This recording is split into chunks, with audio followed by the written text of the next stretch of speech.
Hello my friends, my name is Marcus and welcome to my channel. As you all know, a few weeks back we got to experience an early preview of Epic Universe. Well, today, starting tomorrow, Epic Universe opens up to the general population finally. The grand opening, it is finally upon us. And today I want to give you my top attractions from least favorite to most favorite, kind of like a top 10, even though technically it's 11 attractions. I just want to go through the pantheon of attractions that are all featured at Epic Universe that you should be focusing your time on. So this is a personal list. This is a list that has been very well thought out. This is my personal list. This is not Universal's list. This is not your favorite content curator's list, unless I'm your favorite content curator. Wink, wink.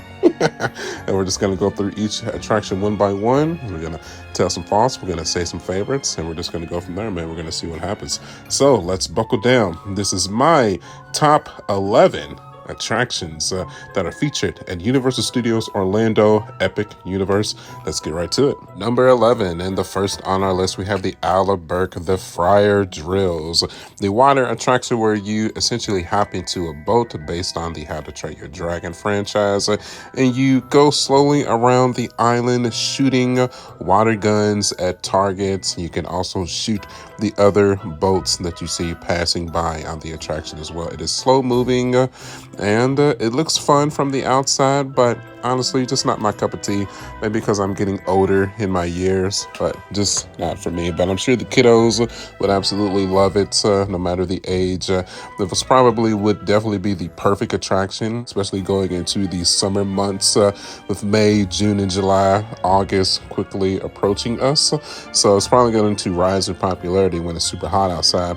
But I would assume once it starts getting chilly, getting cold outside into those winter months, there's definitely going to be a completely dead attraction, because who wants to be soaking wet when it's cold outside? Because I can tell you 100% from experience, being wet walking around a park is not very fun.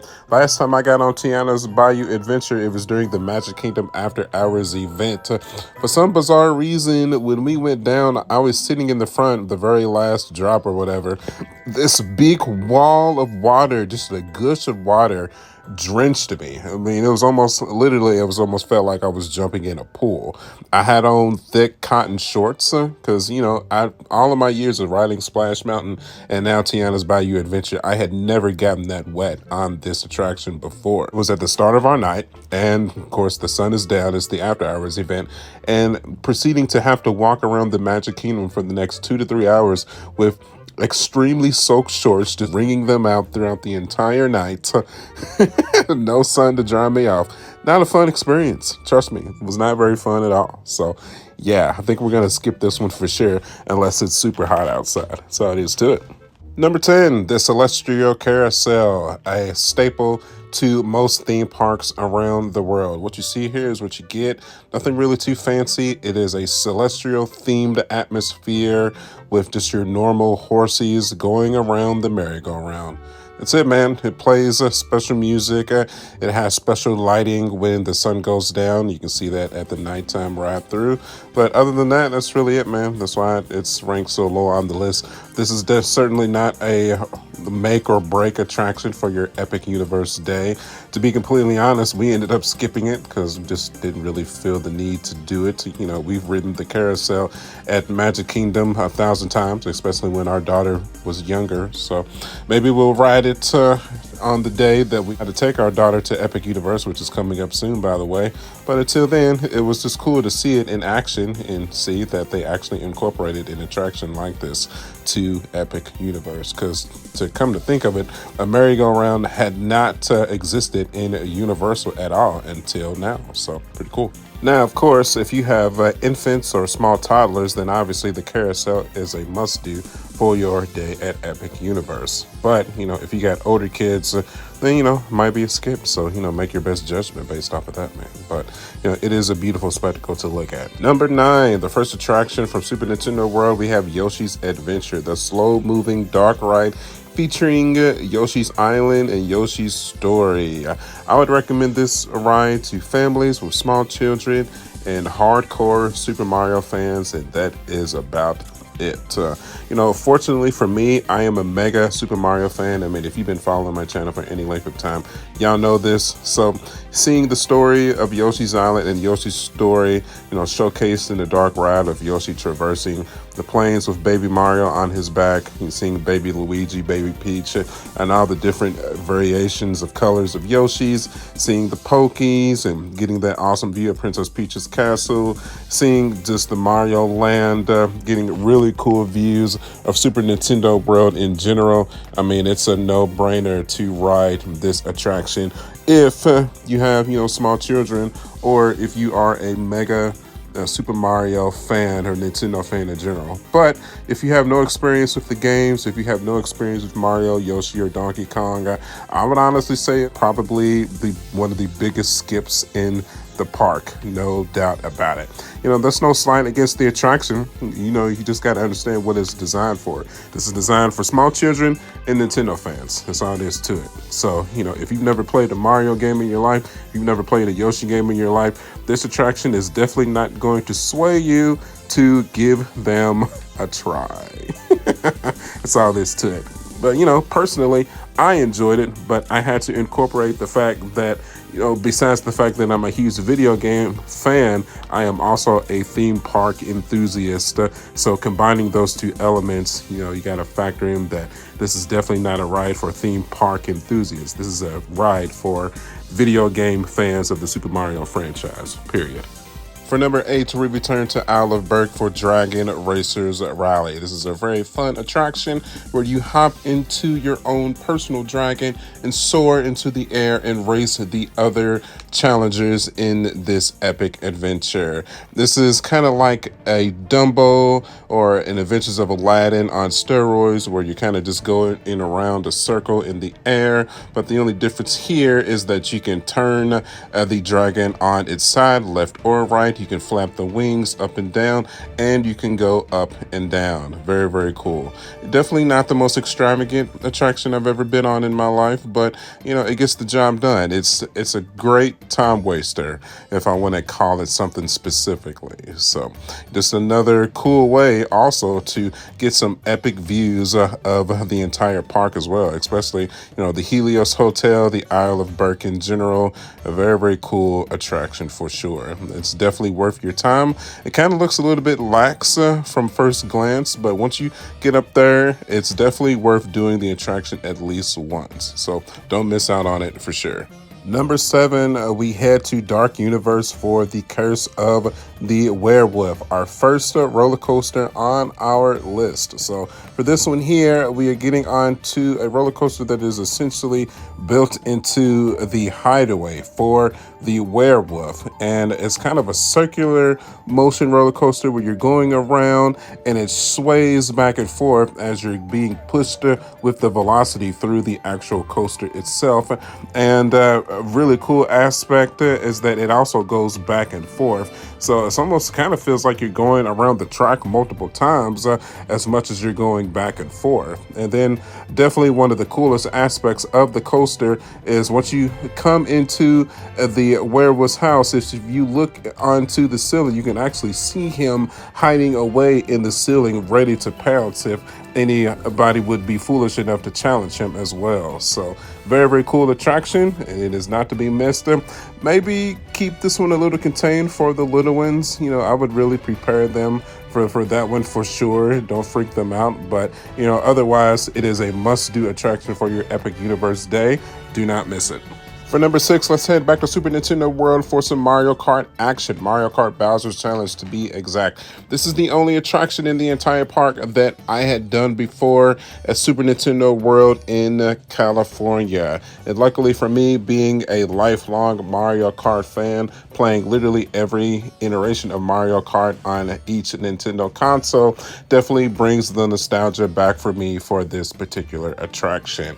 It is slow moving. It kind of showcases a lot of the most iconic levels in the Mario Kart franchise, from a Mario Kart Stadium to Rainbow Ride to Bowser's castle, to a cloud level. You see your war pipes or your piranha plants, your Goombas. You're fighting against Team Bowser and the Koopalings. Of course, you're a part of Team Mario with Mario, Luigi, Peach, Yoshi, Donkey Kong, Daisy, all the friends and whatnot. The cool thing about this attraction is as you're driving through it, you can manually control the pathways that you can take. They give you a 3D visor and a controller that you utilize to turn your personal cart to steer in the correct direction, so you can either maintain the lead or take the lead from the Koopalings. You also get Koopa shells, turtle shells, whatever you want to call them. You get a sparing number throughout the attraction that you can throw at enemies, that you can throw at Bowser himself, or that you can throw at the Koopalings. This definitely adds an interactive level to the attraction that makes it so much more fun.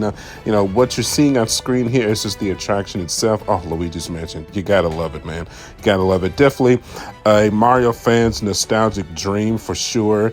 I would assume for just a natural theme park enthusiast that doesn't have really any interest in the Super Mario franchise, it might be a little bit lackluster for you. But, for somebody that's been playing Mario Kart his entire life, with his siblings, with his wife, with his child, throughout from childhood to adulthood, this was a dream come true for me for sure. And I'm so happy that Epic Universe has included Super Nintendo World and included this transaction so that we can all enjoy it. It is such a fun time. It really is. Be mindful of this one. That I would assume that the wait times for this one are going to be extravagant. I'd be shocked if it doesn't. I know we have Donkey Kong right around the corner as well. That is the newest attraction in Super Nintendo World. But I think when it comes to the overall lifespan of Super Nintendo World, I think Mario Kart is going to maintain its popularity as one of the more popular attractions. And I tell you what, I've even heard some rumblings that people are upset with it because it just goes so slow. But you got to put it at a business perspective. You can't take your 5-year-old all the way to Epic Universe or California or wherever this attraction is located and have them look at the Mario Kart challenge and have to tell your 5-year-old that it's too intense for them, that they can't do it. That's just not going to work. Mario appeals to all ages of all children. You got to have your Mario attractions able to appease all children's of every demographic. That's all there is to it. You cannot have this attraction be way too intense for small children to not be able to enjoy. There's no way. That's just not going to work. So with that in mind, it's a fantastic attraction. And that takes us to number 5, Donkey Kong's Minecart Madness. Kind of the same philosophy here. This is a Mario character. This is a Mario themed land. Donkey Kong is an absolute staple of the Super Mario franchise.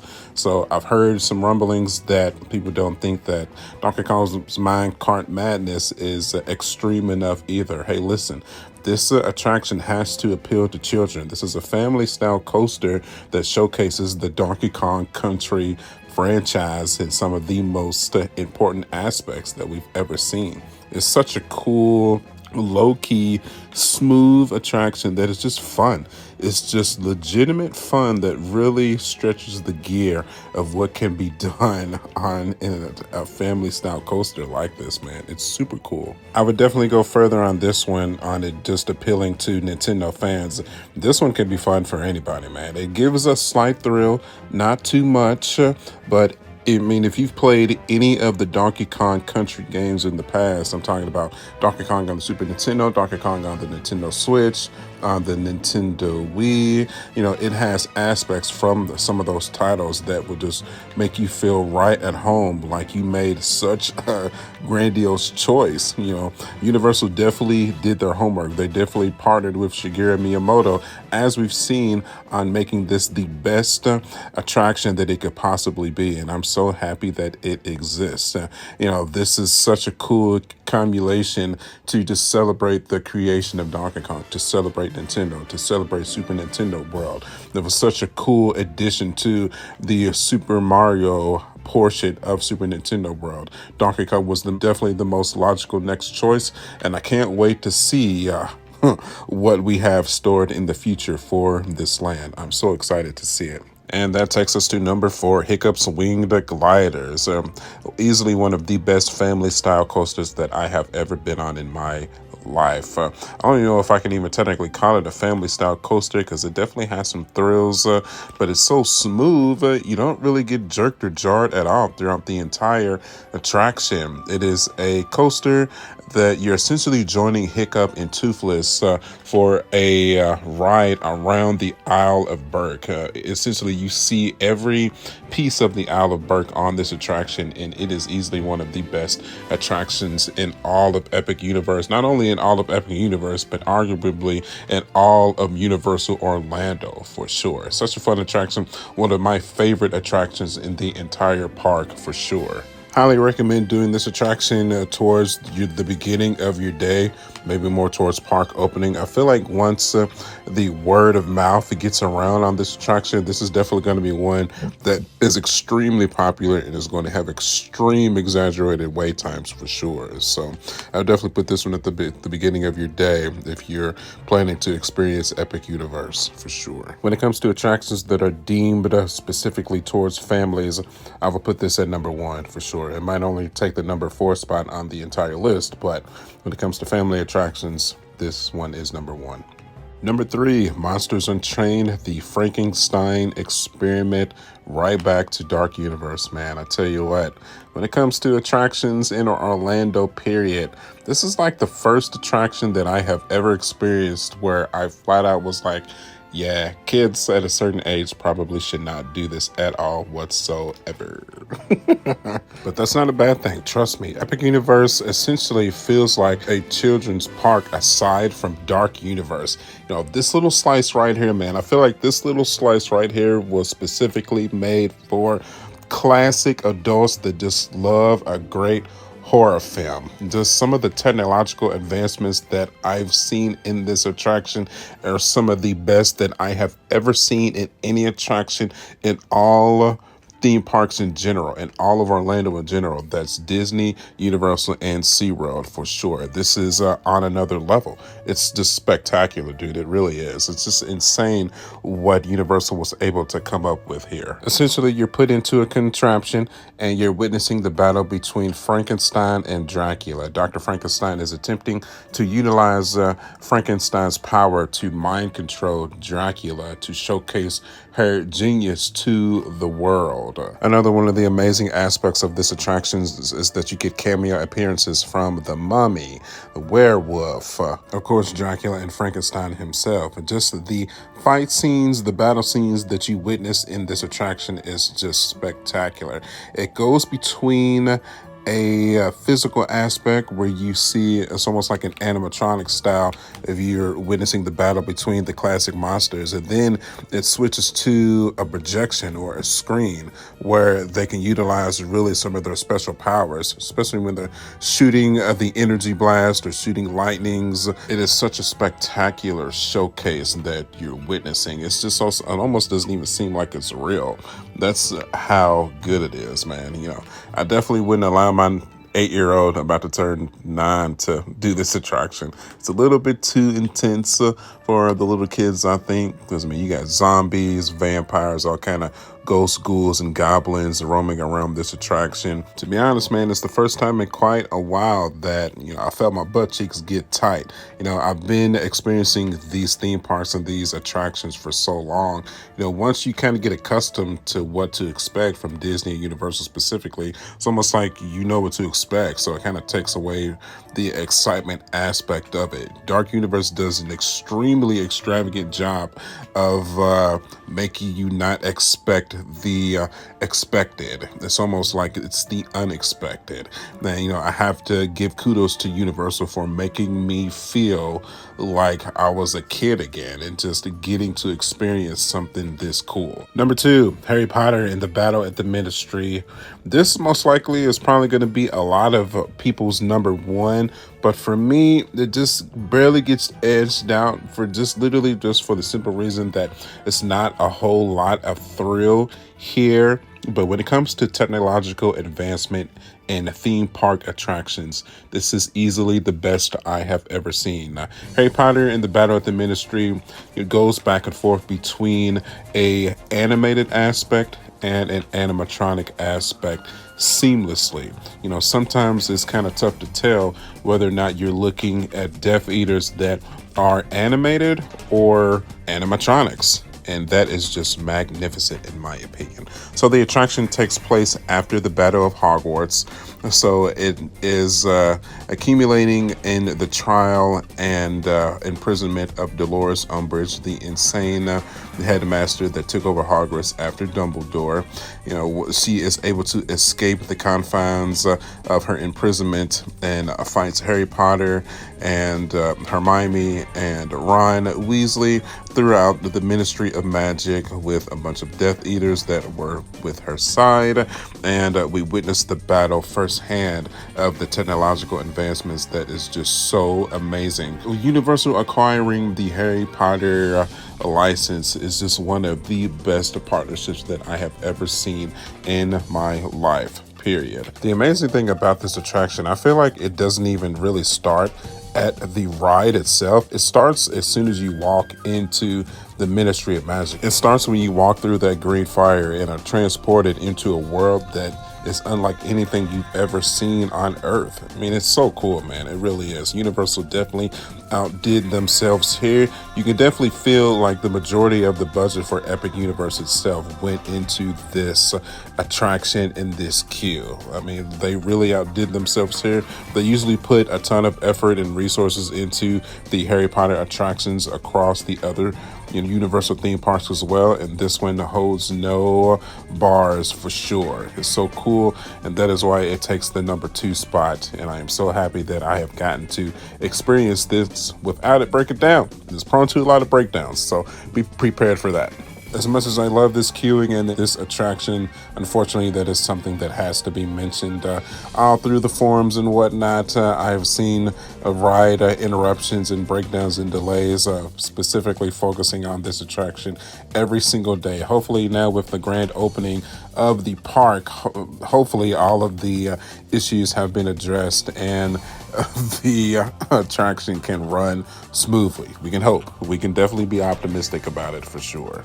But I digress. Even with all that, this is still the best technological advanced attraction I have ever done in Orlando, period, as you can see. Yeah. Number 1, Stardust Racers.